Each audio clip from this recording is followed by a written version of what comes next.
Buletin Selatan 3 Mac 2015. 1,204 calon SPM Johor peroleh semua A. Sultan Johor terima darjah utama Seri Mahkota Negara. Peruntukan RM10 juta naik taraf perkhidmatan bas di Terminal Lakin. Hentian teksi di Lakin tawar keselesaan kepada pengguna. Dan akhir sekali, boikot peniaga naikkan harga barang. Salam sejahtera. Seramai 1,204 calon sijil pelajaran Malaysia SPM 2014 di negeri Johor berjaya memperoleh keputusan cemerlang dengan grade A tambah, A dan A tolak dalam semua mata pelajaran. Keputusan itu menunjukkan sedikit penurunan iaitu berbanding 1,582 calon SPM yang mendapat semua A pada 2013. Menurut Pengarah Pendidikan Johor Aminuddin Adam, seramai 54 calon mendapat A tambah bagi semua mata pelajaran berbanding 64 calon pada 2013.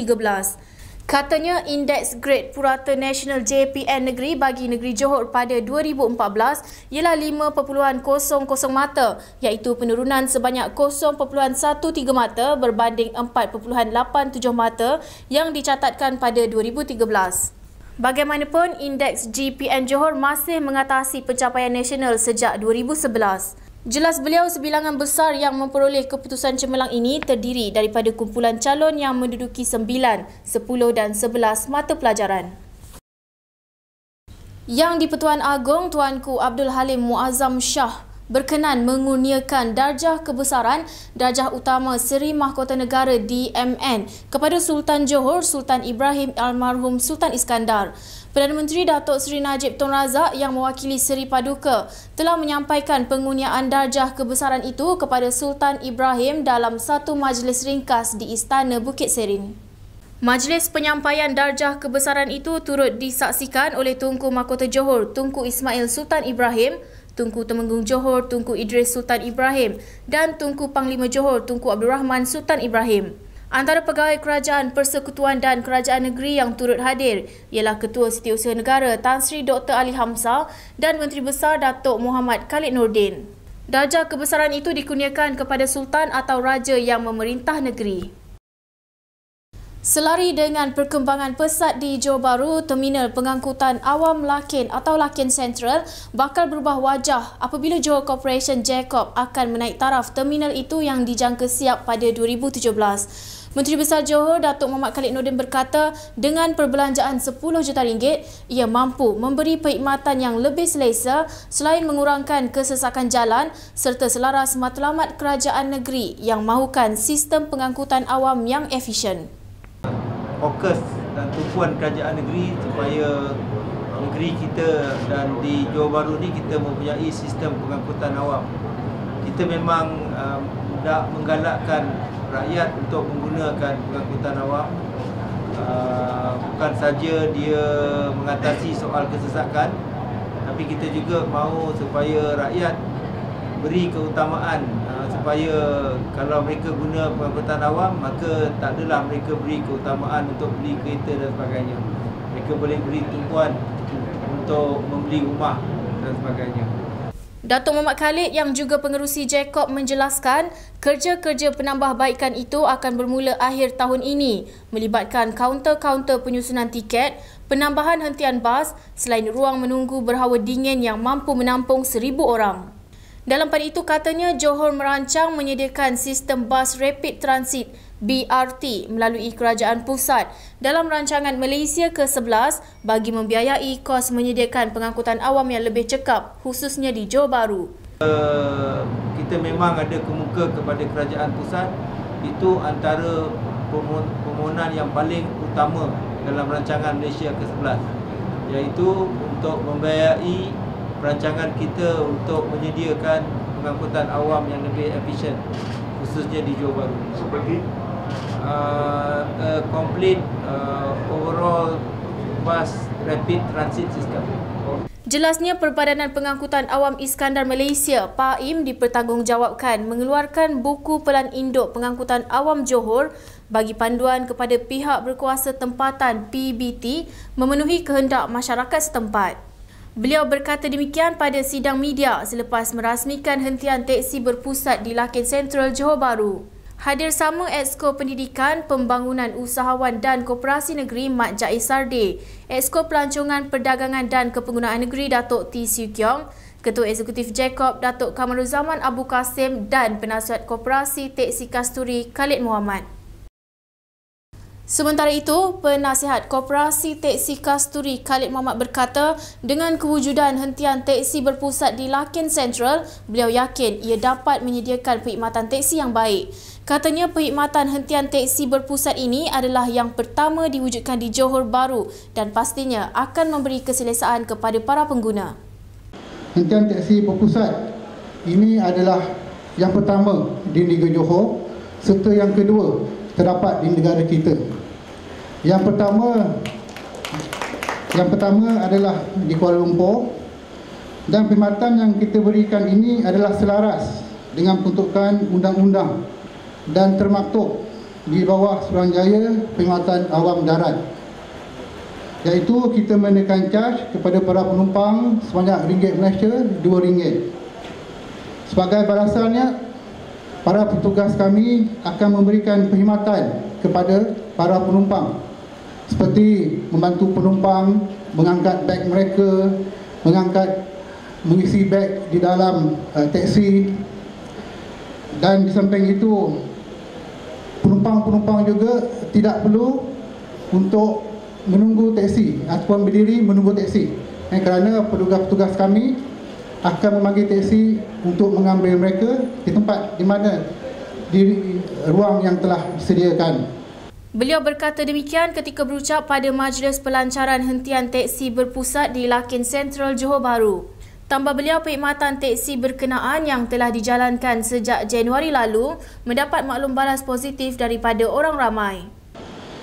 Alhamdulillah, setelah dijalankan pada Januari tahun ini, kutipan dan sambutan yang terima amat menggalakkan. Dengan catatan perjalanan sehari mencecah sehingga 500 perjalanan. Dan pada hujung minggu serta cuti umum mencecah sehingga 600 perjalanan sehari. Maknanya, tuan-tuan dan puan-puan, kita jangkakan sebulan perjalanan boleh mencecah sehingga 15,000 hingga 18,000 sebulan. Dan kita jangkakan juga jika semua teksi-teksi yang berada di sekitar Lakin Central ini semuanya masuk ke kawasan ini, hentian teksi berpusat ini, kita jangkakan sekurang-kurangnya boleh mencecah sehingga 20,000 perjalanan sebulan. Koperasi Teksi Kasturi telah dilantik oleh Jacob bagi mengendali dan menguruskan operasi di terminal teksi berpusat berkenaan. Hentian teksi berpusat itu bertujuan mengumpulkan 4 pengusaha teksi, iaitu teksi bandar, teksi eksekutif, teksi jarak jauh dan teksi Johor Bahru ke Singapura di bawah satu bumbung. Ia bagi memudahkan pengguna menggunakan perkhidmatan teksi di negeri ini serta mengatasi masalah kesesakan lalu lintas di sekeliling Lakin Central yang berpunca daripada teksi yang beratur di bahu jalan bagi mengambil penumpang. Jacob melalui anak syarikatnya Damansara Aset Sendian Berhad memperuntukkan RM1.1 juta bagi melaksanakan kerja-kerja pembinaan hentian tersebut pada Jun tahun lalu dan telah mula beroperasi sejak 1 November 2014. Kita nampak di sini telah terbentuknya satu sistem yang kita cakap nampak teratur dan kita cakap servis yang dijalankan nampak okey, baik. Ini yang saya nampak lah. Baiknya lah ada sistem yang begini adalah baik. Jadi penumpang tahu di mana nak dapatkan teksi dan juga pemandu teksi tahu di mana dia akan mencari rezeki dia melalui dengan satu sistem yang baik. Ini yang kita nampak kan, teraturnya wujud dalam Johor Bahru. Untuk paparan berita seterusnya, kita kembali selepas ini.